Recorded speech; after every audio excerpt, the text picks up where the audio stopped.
In the autumn of 1857, something occurred in Little Rock, Arkansas that the local authorities buried so deep, it would take over a century for whispers to finally surface. On Thanksgiving night, inside what was once the grandest plantation house in Pulaski County, a slave named Samson supposedly killed his master with his bare hands, snapping Colonel Jeremiah Ruttle's neck as if it were a dry twig. But what makes this story different from other tales of slave rebellion is this. According to witnesses, Samson's strength that night was inhuman.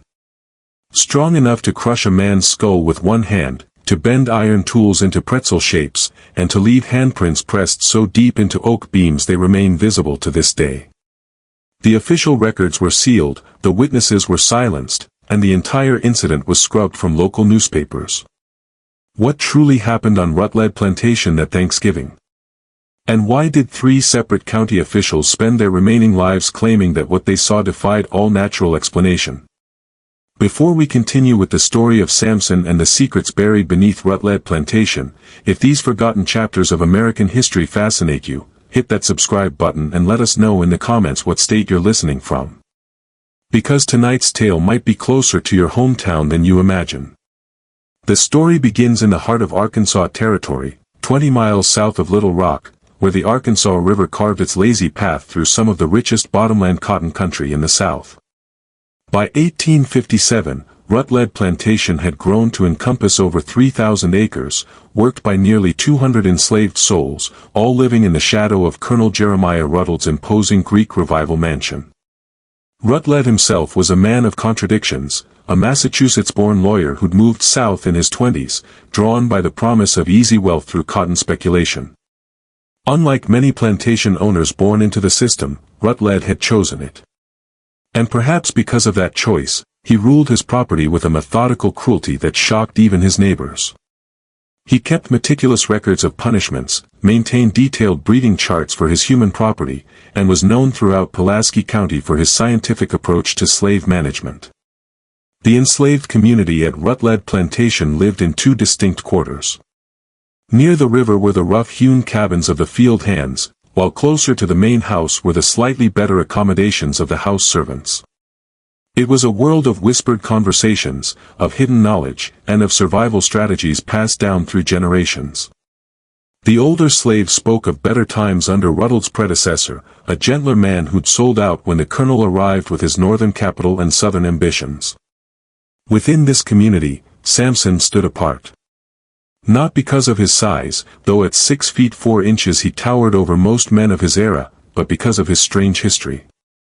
Rutledge had purchased him 3 years earlier from a bankrupt plantation in Louisiana, and the bill of sale listed unusual details: strong constitution, unusual physical capabilities, possible medical anomaly.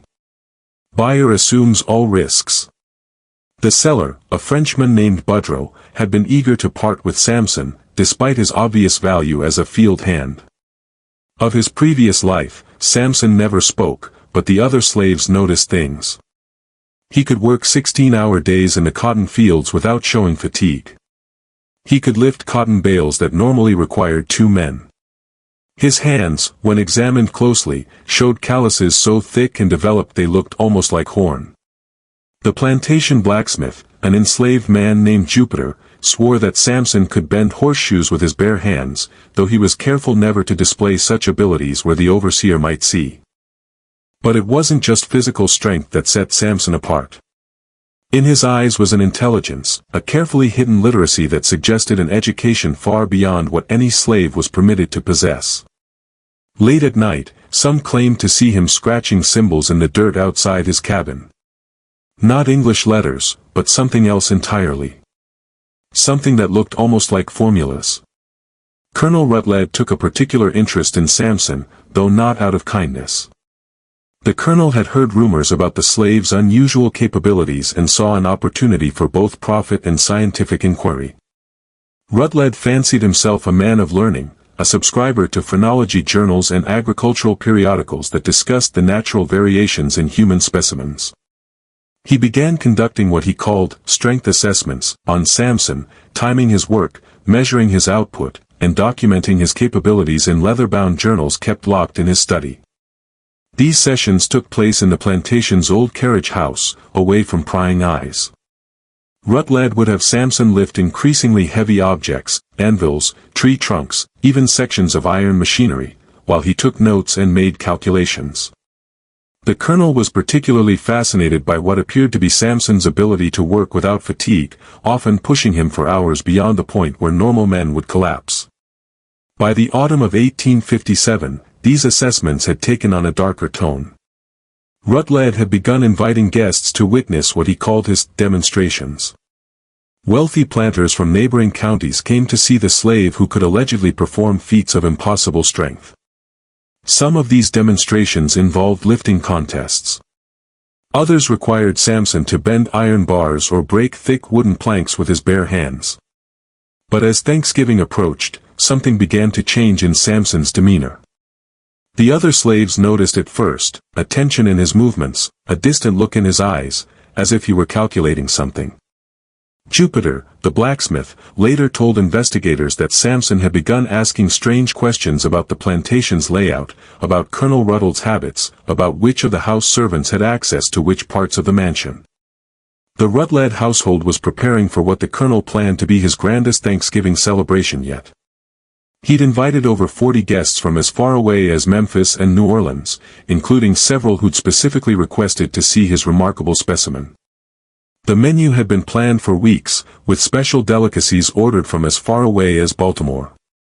Most importantly, Colonel Rutledge had planned a special after-dinner demonstration featuring Samson, one that he promised would astound his guests and cement his reputation as Arkansas's most forward-thinking plantation owner. What Rutledge didn't know was that Samson had been listening. The house servants, moving invisibly through the mansion as they prepared for the celebration, had overheard conversations about the planned demonstration. More disturbing still, they'd glimpsed some of Colonel Ruttle's private journals, left carelessly open in his study. The entries they'd seen spoke of terminal experiments and ultimate strength limitations and acceptable losses in the name of scientific advancement. As Thanksgiving Day 1857 dawned crisp and clear over the Arkansas bottomlands, both Colonel Rutledge and Samson were making their final preparations. Neither man knew that before the night was over, one of them would be dead and the other would vanish into the Arkansas wilderness, leaving behind only questions that would haunt Pulaski County for generations to come. November 26, 1857 began like any other Thanksgiving at Rutledge Plantation.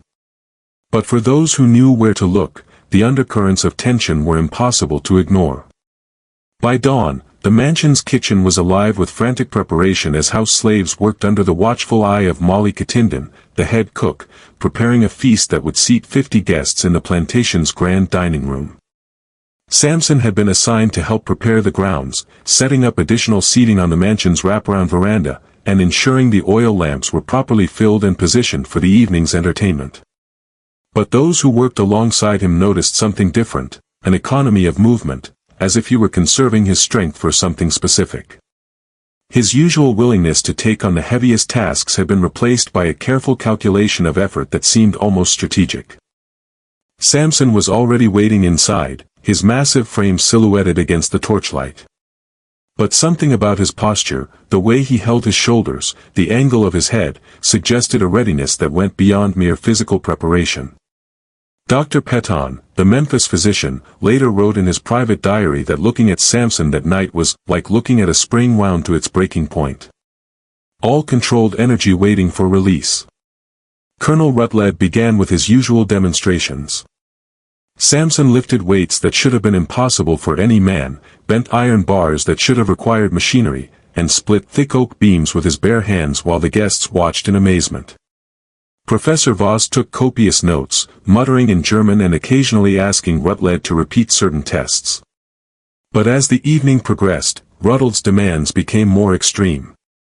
He ordered Samson to lift heavier weights, bend thicker iron, break harder wood. The guests, initially impressed, began to show signs of discomfort as they realized they were witnessing what amounted to systematic torture disguised as scientific inquiry. It was Judge Dillingham who first noticed the change in Samson's expression. Around 10:30, as Rutledge ordered him to attempt lifting what appeared to be a section of railroad rail, something shifted in the slave's demeanor. The careful compliance, the measured responses, all of it vanished, replaced by something that made the judge step backward involuntarily. "Colonel," Dillingham said quietly, "perhaps we've seen enough for one evening." But Rutledge, caught up in the excitement of his demonstration and the attention of his guests, waved off the suggestion. "Nonsense. We're just reaching the truly interesting thresholds. Samson, I want you to attempt something we've never tried before." He gestured toward a massive piece of machinery that had been moved into the carriage house earlier that day, the iron flywheel from a cotton gin, weighing easily 400 pounds. For a long moment, Samson stared at the flywheel, then at Colonel Rutledge, then at the circle of expectant faces surrounding them. When he finally spoke, his voice was so quiet that several guests had to lean forward to hear him. "No, sir." The simple refusal hit the gathering like a physical blow. In the antebellum South, a slave's direct refusal of a master's command was unthinkable, a violation so complete it demanded immediate and violent response. But something in Samson's tone, in the way he held himself, gave everyone pause. Colonel Rutledge's face went through a spectrum of emotions, surprise, anger, and finally a cold fury that his guests had never seen before. "What did you say?" "I said, no, sir." Samson's voice was still quiet, but there was something underneath it now, something that made Professor Voss stop writing in his notebook and Judge Dillingham take another step backward. "You will do as I command," Rutledge said, his voice tight with rage, "or you'll face consequences that will make our previous session seem like gentle encouragement." For a moment that stretched into eternity, the two men faced each other across the torchlit space. Then Samson smiled, and several of the witnesses later swore that they'd never seen an expression more terrifying in their lives. "No, sir," he said one final time. "I don't believe I will."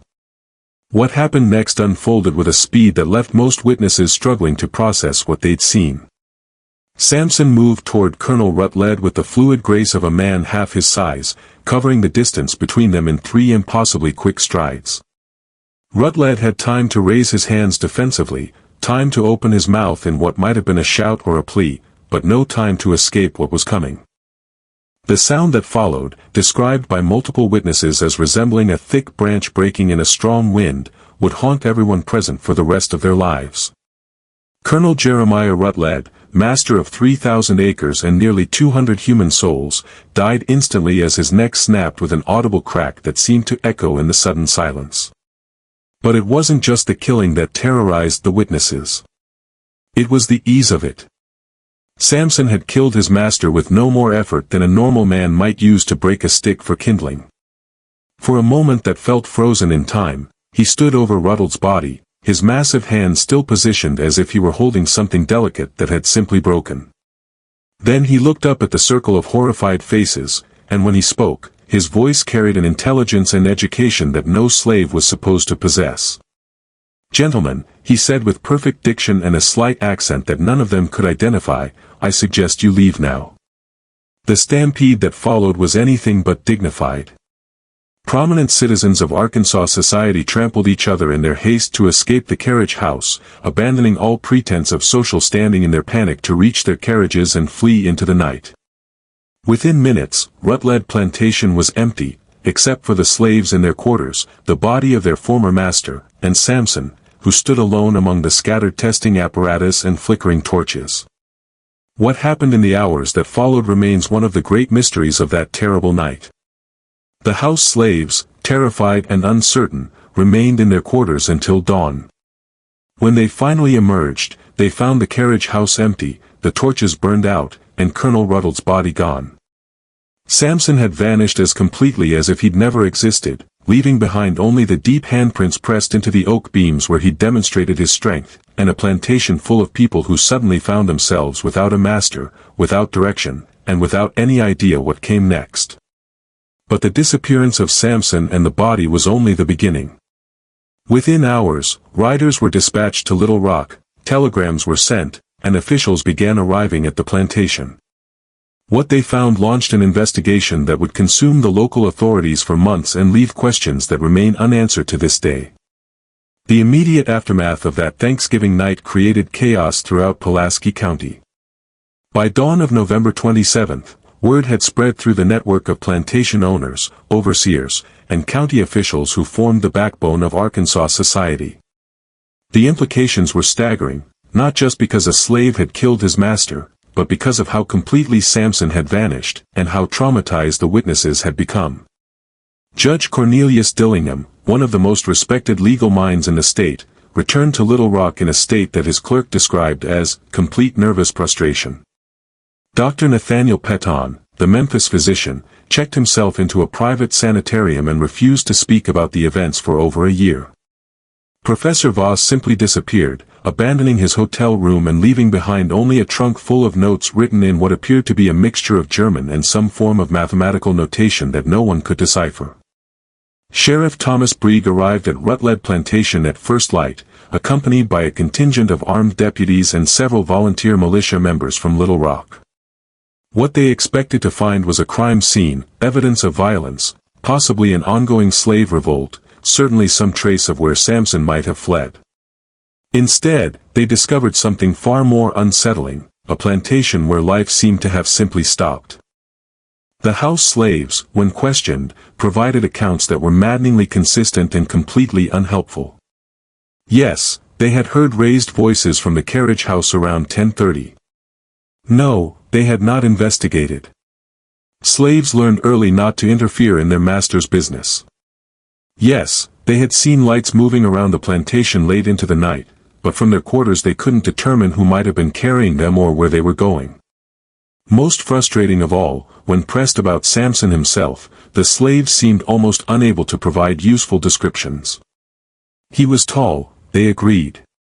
He was strong, certainly.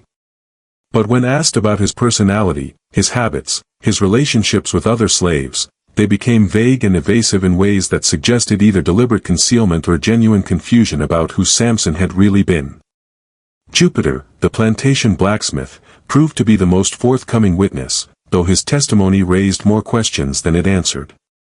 Under pressure from Sheriff Brieg, he admitted that Samson had possessed unusual strength far beyond what any normal man should have been capable of. But when pressed for specifics, Jupiter's account became increasingly strange. He could work all day without getting tired, Jupiter testified, his hands twisting nervously in his lap. But it wasn't natural tired, you understand? It was like he was powered by something different than the rest of us. And sometimes late at night, I'd see him doing things that didn't make sense. What kind of things? Sheriff Brieg pressed. He'd be working with numbers, scratching them in the dirt, but they weren't like any numbers I ever seen. And sometimes he'd be talking to himself, but not in English, in something else. Something that sounded. Jupiter hesitated, clearly struggling with how to describe what he'd observed. Something that sounded like he was giving orders, not just talking. Like he was used to being in charge of things. The physical evidence at the plantation was equally baffling. The carriage house showed clear signs of the previous night's activities, scattered weights, bent iron bars, broken wooden beams. But there was no blood despite the violent nature of Colonel Ruttle's death.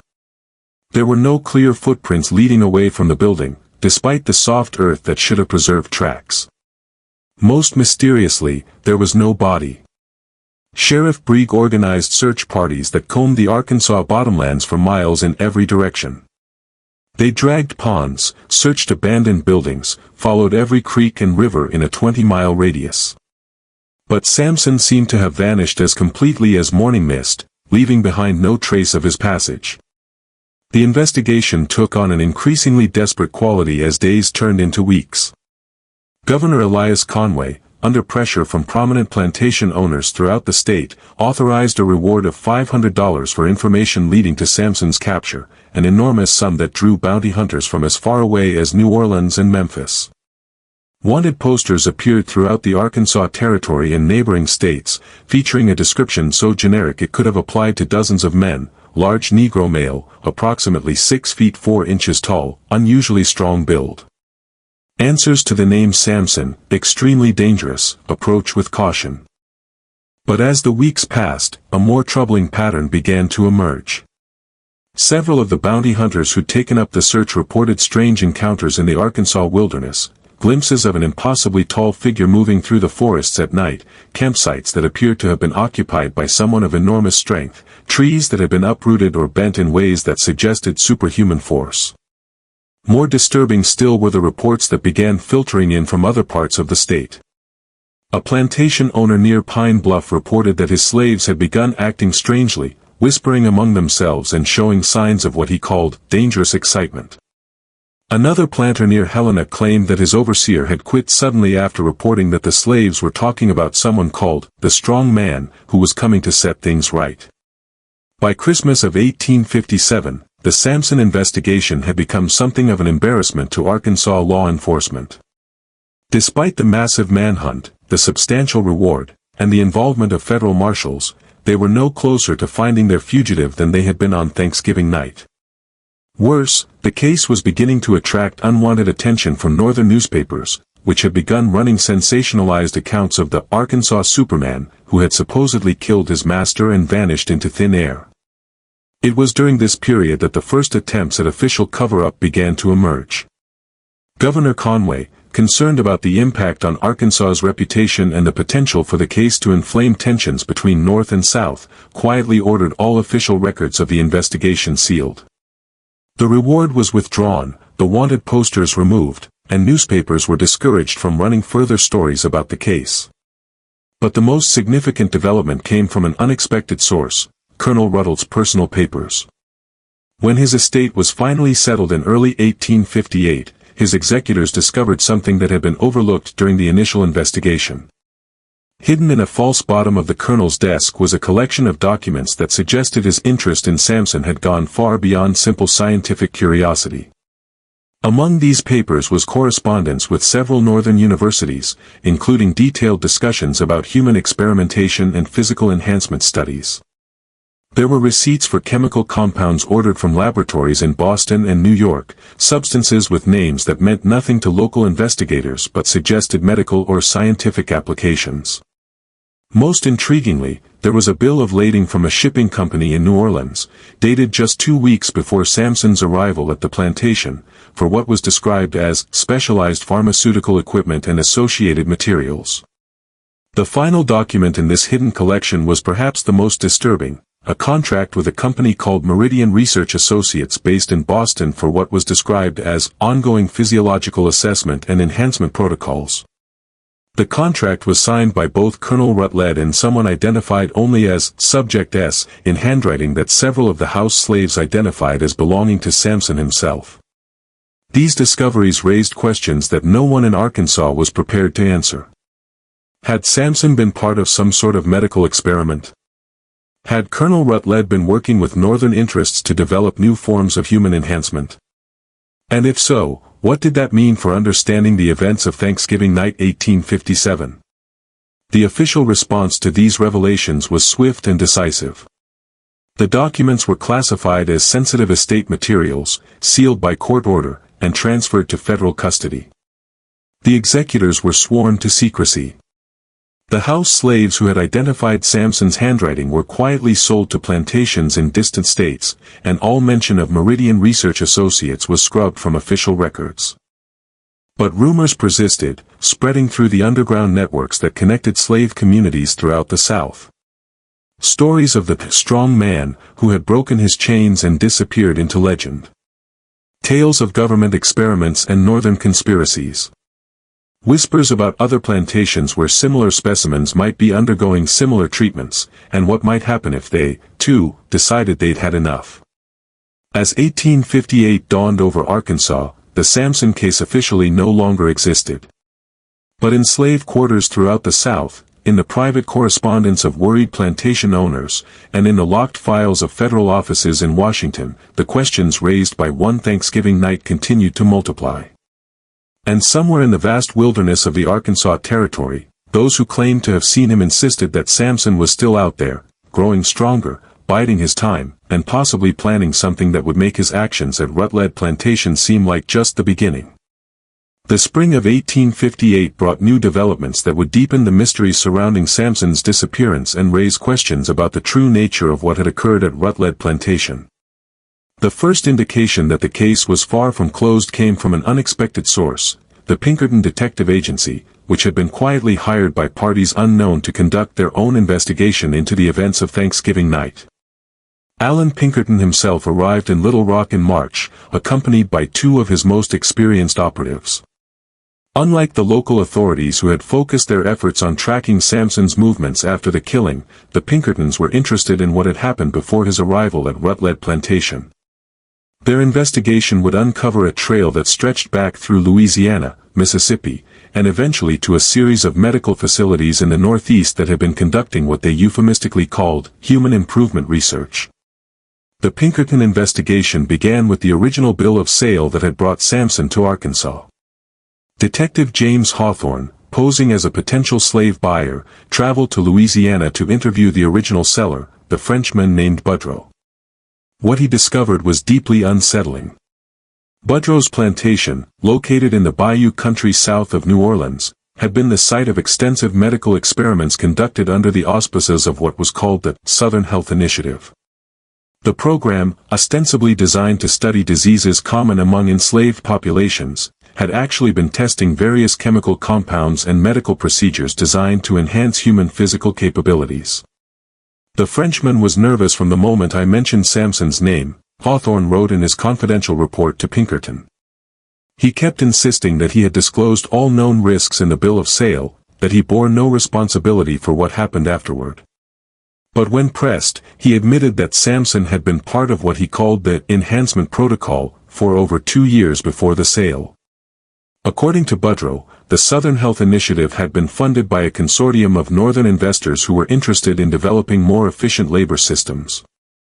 The experiments involved exposing subjects to various chemical treatments, carefully monitored exercise regimens, and what were described as nutritional optimization protocols. Most subjects showed modest improvements in strength and endurance. A few showed dramatic changes, and a very few, like Samson, began to display capabilities that seemed to transcend normal human limitations. But there were side effects, Boudreaux had confided to the Pinkerton detective. The enhanced subjects began to show signs of independence. They became harder to control, more questioning of authority, and some of them began to display intellectual capabilities that were most disturbing. Samson was among the worst, or the best, depending on your perspective. He learned to read and write within months, began to understand complex mathematical concepts, started asking questions about the nature of the treatments he was receiving. The Louisiana experiments had been shut down abruptly in 1854 when several enhanced subjects had escaped during a revolt that left 3 overseers dead. Most of the escapees had been recaptured and quietly disposed of, but a few, including Samson, had been sold to distant plantations with carefully worded disclaimers about their unusual characteristics. This revelation led the Pinkertons to investigate the northern connections to the Southern Health Initiative. What they discovered was a network of medical facilities, research institutions, and private laboratories that had been conducting similar experiments throughout the 1840s and 1850s. The work was funded by a combination of private investors, government contracts, and what appeared to be military interests seeking to develop enhanced soldiers for potential future conflicts. The central figure in this network was Dr. Marcus Kleinman, a German immigrant who had established research facilities in Boston, Philadelphia, and Baltimore. Kleinman's work focused on what he called human optimization, using a combination of chemical treatments, physical conditioning, and psychological conditioning to create individuals with enhanced capabilities. His test subjects were drawn from prisons, immigrant populations, and increasingly, enslaved individuals purchased specifically for experimental purposes. Detective Sarah Chen, one of Pinkerton's most skilled female operatives, infiltrated Kleinman's Boston facility by posing as a nurse seeking employment. Her reports revealed the scope and sophistication of the enhancement program. The facility maintains detailed records on over 200 subjects who have undergone various levels of enhancement treatment, she wrote. The success rate varies dramatically depending on the subject's physical condition, psychological profile, and what they refer to as genetic compatibility factors. Successful subjects show increases in physical strength ranging from 50% to, in extraordinary cases, over 300% of baseline human capability. But the most disturbing discovery came from Chen's access to Kleinman's private correspondence. The doctor had been in regular communication with Colonel Rutledge, receiving detailed reports on Samson's progress and providing guidance on how to maximize the subject's capabilities. More alarming still, the letters revealed that Rutledge's Thanksgiving demonstration had been planned in coordination with Kleinman as the ultimate test of Samson's enhancement. "The subject has reached the limits of our current understanding," one of Kleinman's letters read. "The demonstration you have planned will provide crucial data about the psychological breaking points of enhanced subjects. We must understand what happens when they are pushed beyond all reasonable limits. The implications for future military applications are enormous." The final piece of the puzzle came from an unexpected source, Jupiter, the plantation blacksmith, who had maintained contact with several of the Pinkerton operatives through a network of free blacks in Little Rock. In late April, Jupiter provided information that suggested Samson had not simply vanished, but had been preparing for his escape for months. He had been making arrangements, Jupiter revealed during a clandestine meeting. There were people who knew about him, people who had been waiting for the right time. The night he killed the colonel wasn't random. It was planned. And there were others involved, people who helped him get away.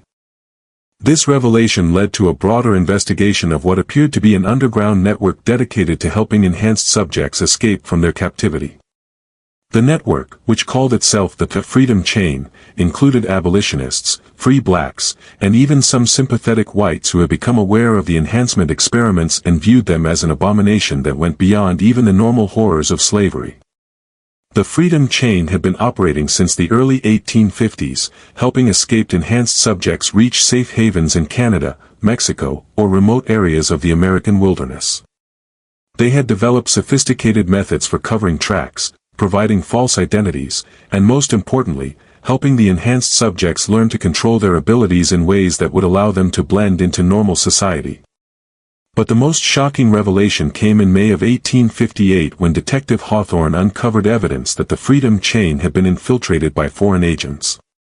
Documents found in a raid on a suspected safe house in Memphis revealed correspondence with British and French intelligence operatives who were interested in learning about American enhancement technologies. The implications are staggering, Pinkerton wrote in his final report to his mysterious clients. The enhancement program has not only created individuals with capabilities that exceed normal human limitations, but it has also attracted the attention of foreign powers who see potential military applications. If subjects like Samson have been successfully extracted to foreign territory, we may be facing a situation where America's enemies possess capabilities that we do not fully understand or control. The Pinkerton investigation was quietly terminated in June of 1858. Its findings were classified and its operatives reassigned to other cases. But the questions it had raised continued to reverberate through certain circles in Washington, where military officials and government researchers began to grapple with the implications of what they had learned.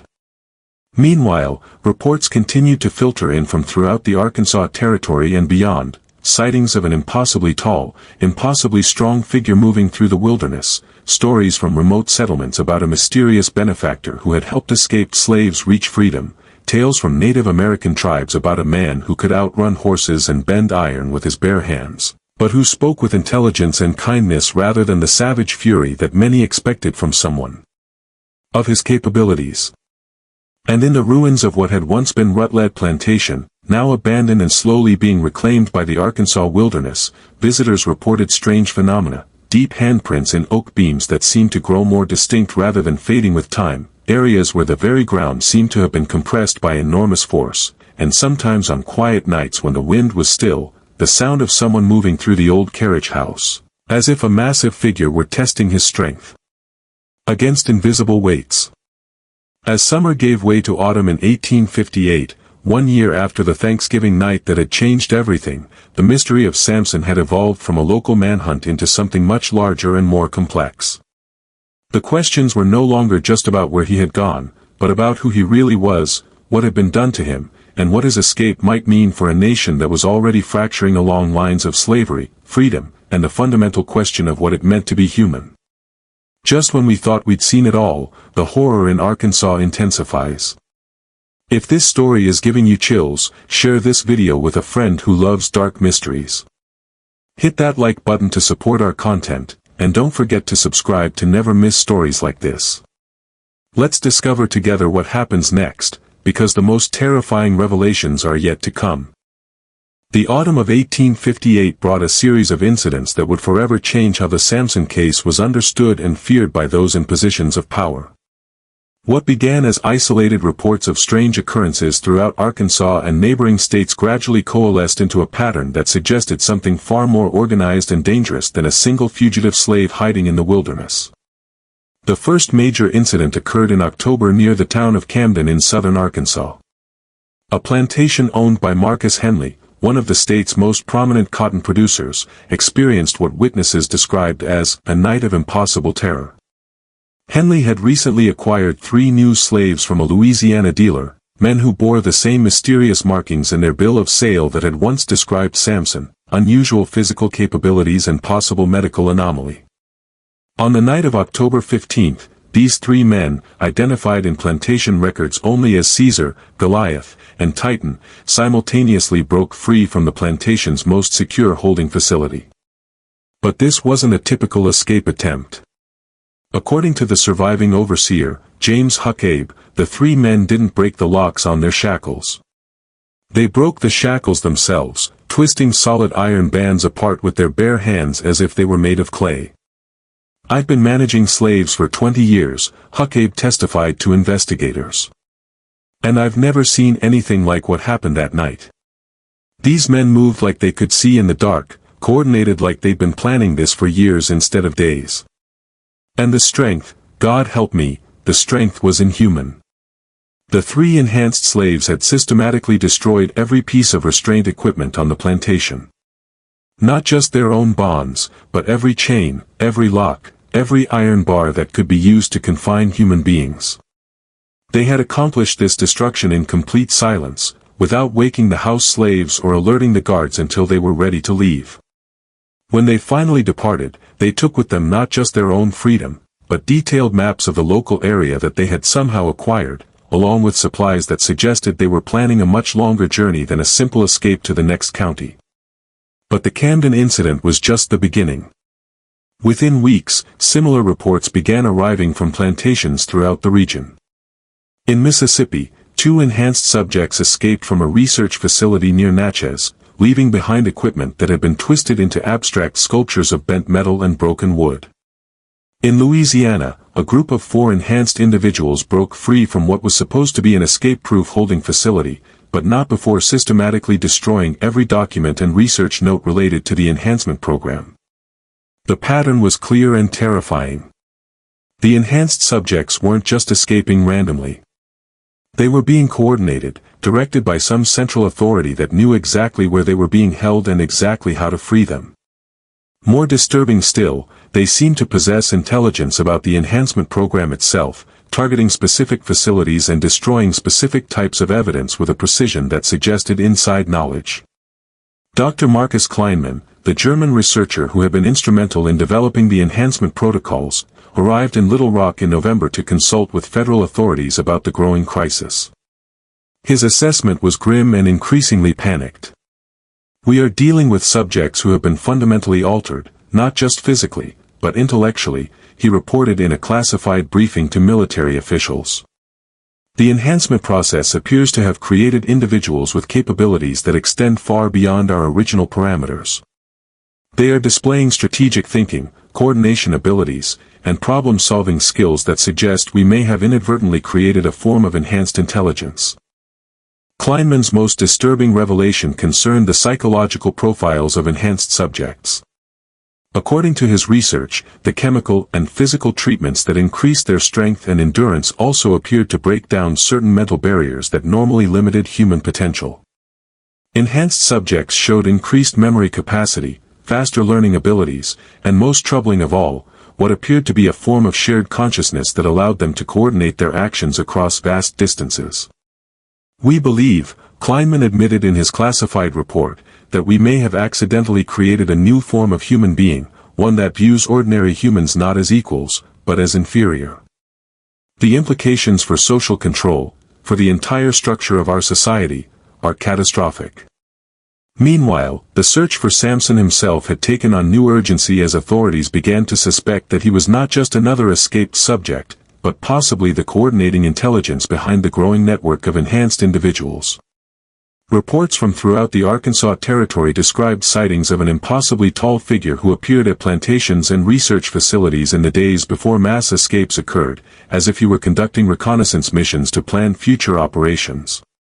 Thomas Bogard, a bounty hunter who had been tracking enhanced subjects since the Camden incident, provided the most detailed account of an encounter with what he believed was Samson himself.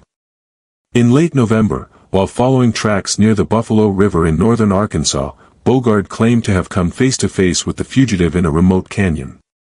He was standing on a ledge about 30 feet above me, Bogard reported to federal marshals. And I knew immediately that this wasn't someone I could take alive. The size of him was inhuman. He had to be close to 7 feet tall and built like he could tear a tree out of the ground. But it wasn't his size that scared me. It was his eyes. He looked at me like he was calculating exactly how long it would take to kill me and whether it was worth the effort. According to Bogard, Samson had spoken to him in perfect English with an accent that suggested extensive education. He told me that I was hunting the wrong prey, the bounty hunter recalled. He said that men like him weren't the problem. We were. He said that for too long people had been treated like property, like animals to be experimented on and discarded. He said that was going to change whether we wanted it to or not.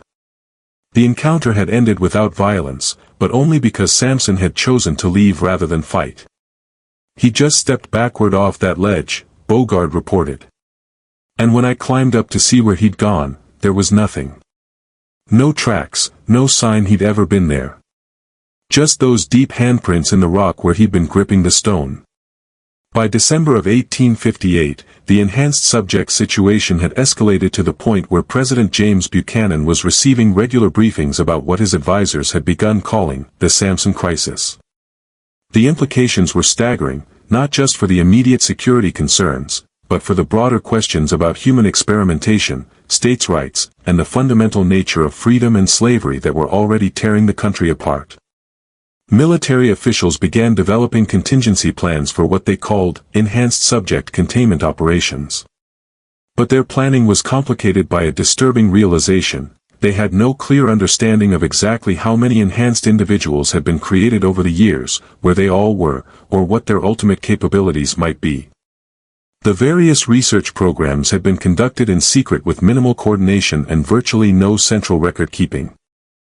"We may be facing a situation," wrote General Winfield Scott in a classified memo to the War Department, "where our own scientific ambitions have created a threat that we are fundamentally unprepared to address. These enhanced subjects appear to possess not only superior physical capabilities but also tactical intelligence that makes them extremely difficult to track or contain. If they are indeed being coordinated by a central authority, possibly this Samson figure, then we may be dealing with what amounts to an insurgency led by individuals who are virtually superhuman." The final incident of 1858 occurred on New Year's Eve at a remote research facility in eastern Tennessee. The facility, operated under military auspices and hidden in the Cumberland Mountains, had been conducting enhancement experiments on volunteer soldiers who had been promised improved strength and endurance in exchange for their service. The program had been so classified that even President Buchanan was unaware of its existence. On the night of December 31st, the facility was attacked by what survivors described as a coordinated force of enhanced individuals led by someone matching Samson's description. The attack was not a chaotic assault, but a precisely planned military operation that suggested extensive reconnaissance and tactical planning. "They knew exactly where everything was," reported Major William Catindon, the facility's commanding officer. "They disabled our communications first, then systematically destroyed all research materials and freed the subjects.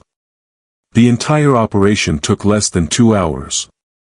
And they accomplished it without killing a single person, though they made it very clear that they could have eliminated all of us if they had chosen to do so." The most disturbing aspect of the Tennessee raid was the message left behind. Carved into the facility's main laboratory wall in letters 2 inches deep was a declaration that would haunt government officials for years to come: the chains are broken. The strong shall no longer serve the weak. A new age begins. The message was signed with a single symbol, a representation of broken shackles that investigators would later discover had appeared at every site where enhanced subjects had escaped or been freed. It was becoming clear that what had begun as isolated incidents of individual escapes had evolved into something much more organized and dangerous, a coordinated uprising led by individuals whose capabilities exceeded anything in previous human experience. As 1859 dawned over a nation already fracturing along lines of slavery and freedom, the Samson crisis represented a new and unprecedented threat to the established order. The enhanced subjects weren't just seeking their own freedom. They appeared to be working toward the systematic destruction of the entire system of human bondage and experimentation that had created them. And somewhere in the vast wilderness of the American frontier, Samson and his growing army of enhanced followers were planning their next move in what was beginning to look less like a series of escapes and more like the opening phases of a war that would challenge everything Americans thought they knew about human nature, human rights, and the price of treating people as property to be bought, sold, and modified at will. The confrontation that would finally reveal the full scope of the Samson conspiracy came in the spring of 1859 in a location that no one could have anticipated, the nation's capital itself. What began as a routine investigation into government contracting irregularities would explode into a crisis that reached the highest levels of the federal government and threatened to expose secrets that powerful men had killed to protect. The investigation began when Congressman Joshua Giddings of Ohio, a longtime opponent of slavery, received an anonymous package containing documents that detailed the full extent of the enhancement program. The materials, hundreds of pages of correspondence, financial records, medical reports, and research notes, revealed a network of human experimentation that stretched from the bayous of Louisiana to the laboratories of Boston, all funded through a complex web of government contracts, private investments, and military appropriations. But the most explosive revelation in the documents was a roster of enhanced subjects that had been created over nearly a decade of experimentation. The list contained over 300 names along with their locations, their enhancement levels, and most disturbingly, their current status, captured, escaped, or terminated. At the top of the list, marked with special notations indicating both the highest enhancement level and active resistance leader status, was the name that had become synonymous with the entire crisis, Samson. Congressman Giddings, recognizing the enormity of what he had received, immediately demanded congressional hearings into what he called the systematic enslavement and torture of human beings in the name of scientific advancement. His demands were met with fierce resistance from Southern representatives who argued that any such investigation would violate states' rights and interfere with legitimate agricultural research. But Giddings had allies among Northern representatives who were equally appalled by the revelations, and by April of 1859 a select committee had been formed to investigate the enhancement program. The committee's first public hearing, held on April 21 in the Capitol building, drew enormous crowds and unprecedented media attention. Dr. Marcus Kleinman, subpoenaed to testify about his role in the program, provided testimony that shocked even the most prepared observers. The enhancement protocol was originally conceived as a humanitarian effort, Kleinman testified, his German accent thick with emotion. We believed that by increasing the physical capabilities of enslaved individuals, we could reduce their suffering by making their labor more efficient and less physically demanding. We never intended to create what we ultimately produced. Under aggressive questioning from committee members, Kleinman revealed the true scope of the program's evolution. What had begun as attempts to improve physical health and endurance had gradually expanded into full-scale human modification experiments. Enhanced subjects were exposed to increasingly aggressive treatments, pushed to physical and mental limits that no ethical researcher should have contemplated, and ultimately developed capabilities that transcended normal human experience. The subject designated as Samson, Kleinman admitted, represented our most successful and most dangerous outcome. His physical capabilities were approximately 400% of baseline human norms. His intellectual development exceeded our most optimistic projections, and his psychological profile indicated a level of independence and leadership potential that made him fundamentally unsuitable for continued bondage. But the most damaging testimony came from Dr. Kleinman's admission that the program had been expanded beyond enslaved subjects to include prisoners, immigrants, and eventually volunteer soldiers who had not been fully informed about the risks they were accepting. The enhancement program, originally justified as research on an already oppressed population, had metastasized into a broader system of human experimentation that violated every principle of medical ethics and individual rights. The committee's second day of hearings focused on the military and intelligence applications of the enhancement program. General Winfield Scott, testifying in closed session, revealed that the War Department had been funding enhancement research since 1852 with the goal of creating soldiers who could operate in extreme conditions and perform tasks that were beyond normal human capabilities.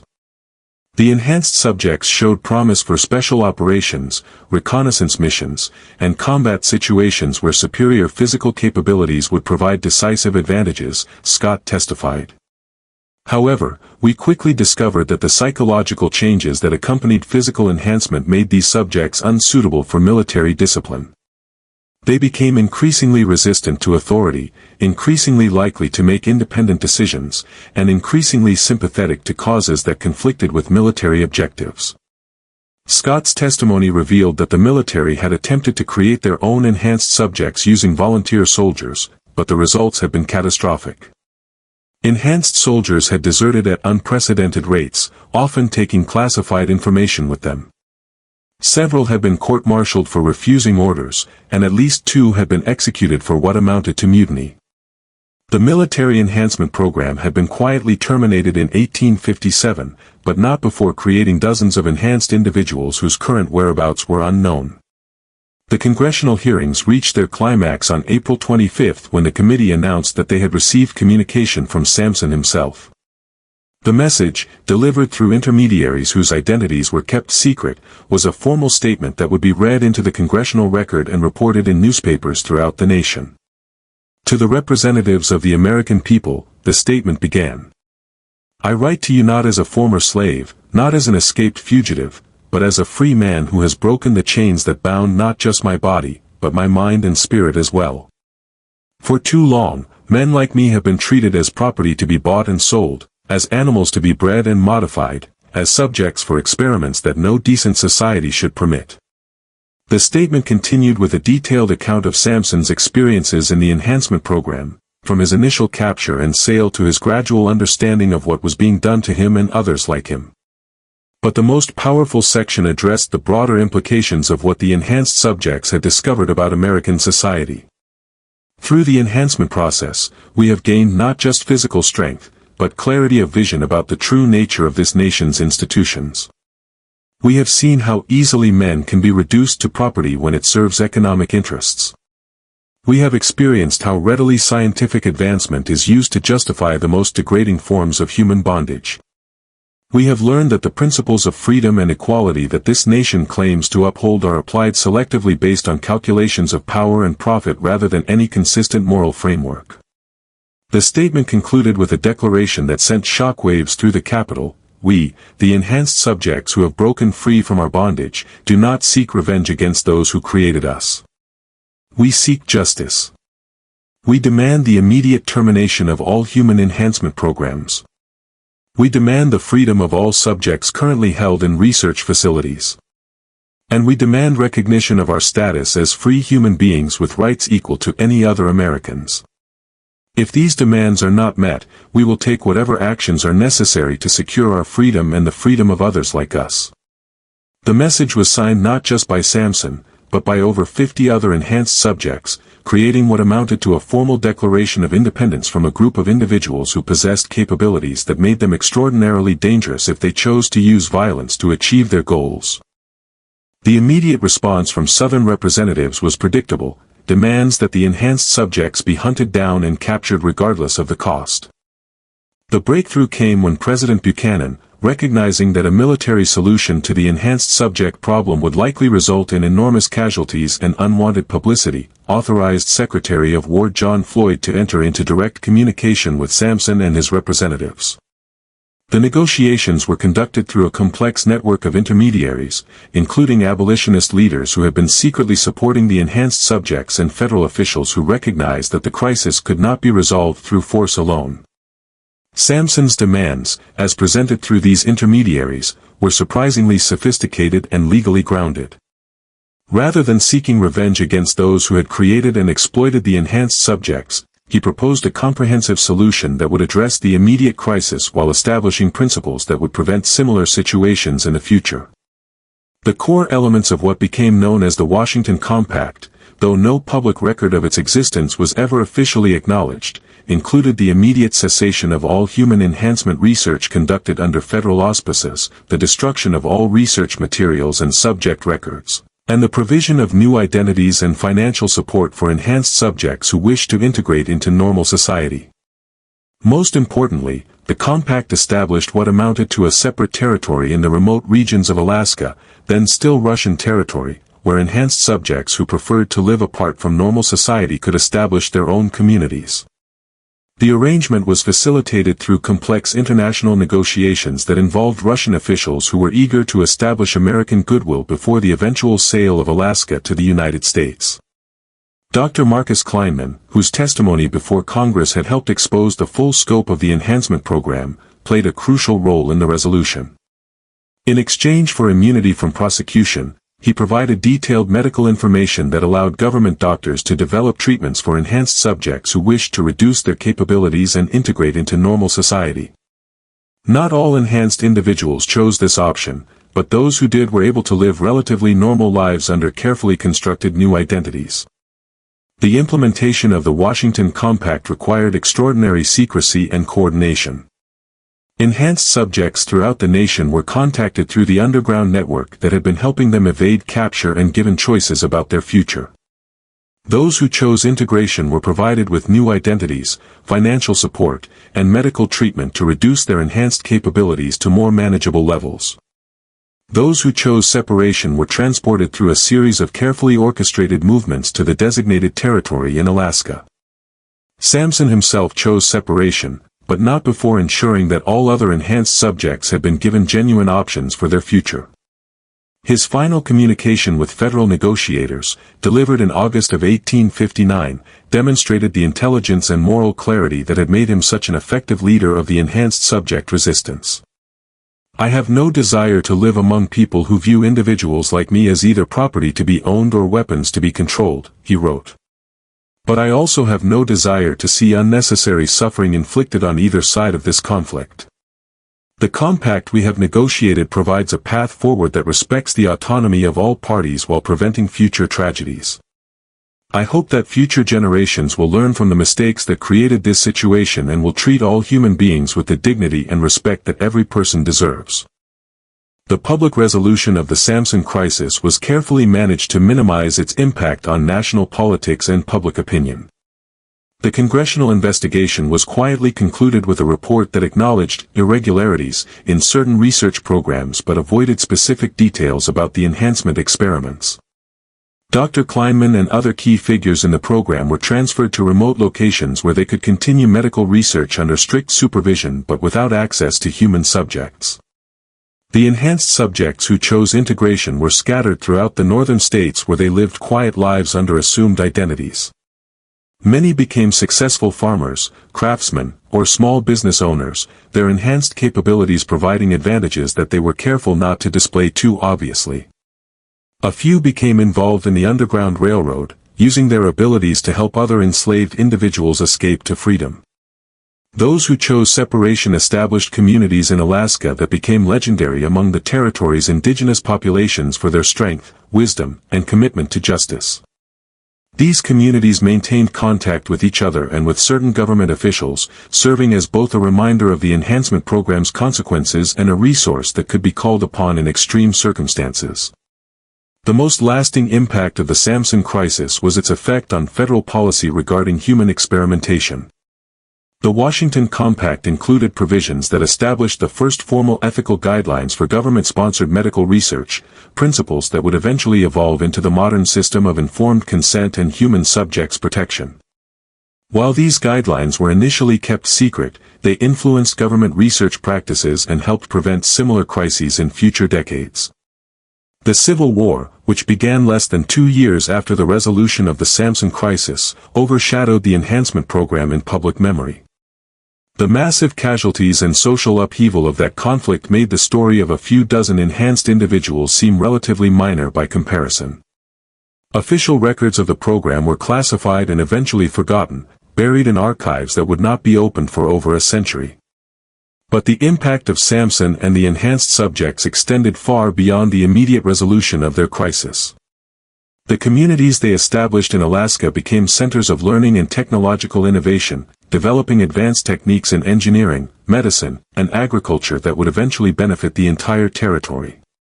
Several of the enhanced subjects who chose integration became important figures in the abolitionist movement, using their capabilities and their unique perspective to help end the system of slavery that had made their own exploitation possible. Most importantly, the Samson crisis demonstrated that human dignity and individual rights could triumph over even the most sophisticated systems of oppression and exploitation. The enhanced subjects had not just escaped from their bondage.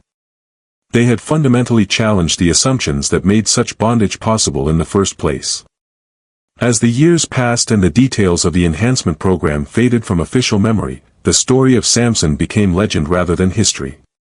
But in certain circles, among researchers who studied government ethics, among civil rights advocates who fought against medical exploitation, among indigenous communities in Alaska who remembered the strange but honorable neighbors who had settled among them, the memory of the enhanced subjects served as a reminder of both humanity's capacity for cruelty and its potential for redemption.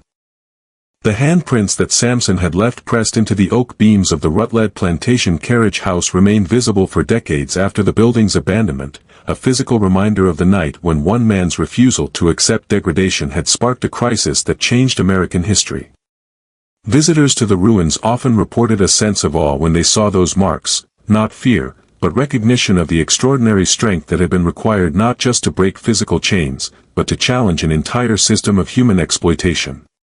This mystery shows us that the greatest horrors in human history often arise not from supernatural forces, but from the willingness of ordinary people to treat others as less than human when it serves their interests. But it also shows us that human dignity and the desire for freedom are forces more powerful than any enhancement, any system of oppression, or any attempt to reduce people to property. What do you think of this story? Do you believe everything was revealed, or are there still secrets buried in the archives of our government? Leave your comment below and let us know what you think really happened to Samson and the other enhanced subjects. If you enjoyed this tale of hidden history and human resilience, subscribe to our channel, hit the notification bell, and share this story with someone who appreciates the complex and often disturbing truths of America's past. There are more forgotten chapters of our history waiting to be explored, and we'll be here to guide you through them. See you in the next video, where we'll uncover another mystery that the powerful would prefer to keep buried.